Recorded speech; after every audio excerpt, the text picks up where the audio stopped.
Sourabh Gupta is a senior Asia-Pacific policy specialist at the Institute for China-America Studies. He said the situation is very serious for President Yoon. South Korea has had a dark history with regard to martial law.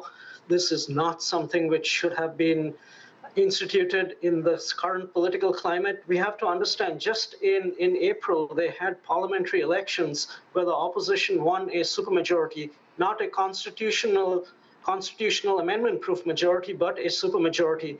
Mr. Yoon, President Yoon, is running what is an unpopular government, and recourse to this tool actually is very dangerous. It could even result down the line in his own impeachment if there are just a few folks in his party who are willing to support that motion. But matters are very fluid at this point of time. And the ruling party and opposition have voted to block the declaration. What does that mean for the military and their role if all of Parliament are virtually against this move?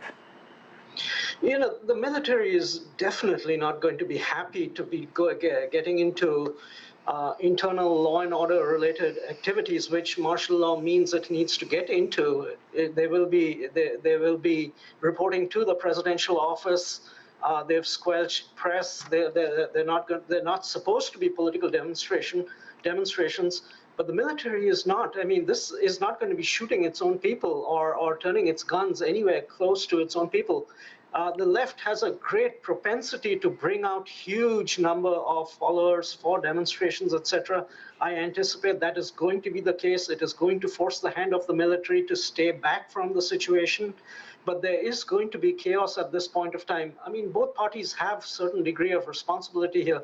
Mr. Yoon has been incredibly stubborn and been vetoing all sorts of bills which come out from the National Assembly. And the National Assembly, the opposition, which has the supermajority, has been trying to railroad through impeachment measures, impeachment motions with regard to certain personnel.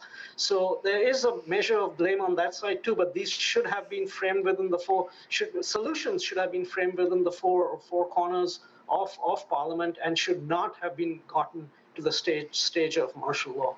It's the first martial law declaration in more than 4 decades in South Korea. And by the sounds of what you're saying, and like many analysts this morning that I've been listening to, they argue that this is more about political disputes rather than a strategic step in regards to threats from the DPRK.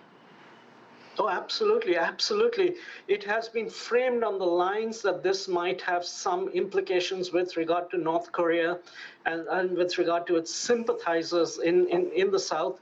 And part of that draws from the idea that, you know, the opposition voted to cut certain budgets related to law enforcement, covert operations, etc., etc. And so that has been turned around now by the governing party and by the presidential office as if this is a sort of a move on the part of sympathizers.